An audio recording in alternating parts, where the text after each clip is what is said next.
भैया सुनावत बानी आजादी के हम कहानी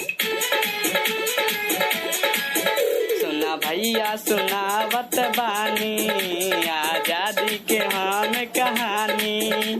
लड़ाई होवत रहलन खून बहत रहलन जीते के बजल सहनाई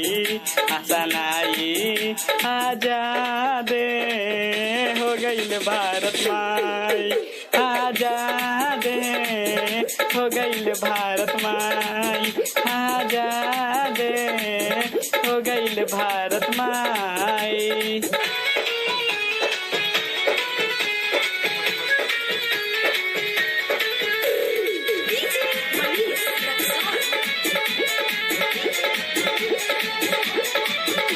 आई झांसी की रानी हो भी की लड़ाई हो। आई झांसी की रानी हो भी की लड़ाई हो। ये सती होते हुए भैया मर्दानी हो भी खाई हो। हिंदू मुस्लिम सिख ईसाई बन गए हैं भाई भाई आजाद हो गई भारत माई आजाद हो गई भारत माई आजाद हो गई भारत माई।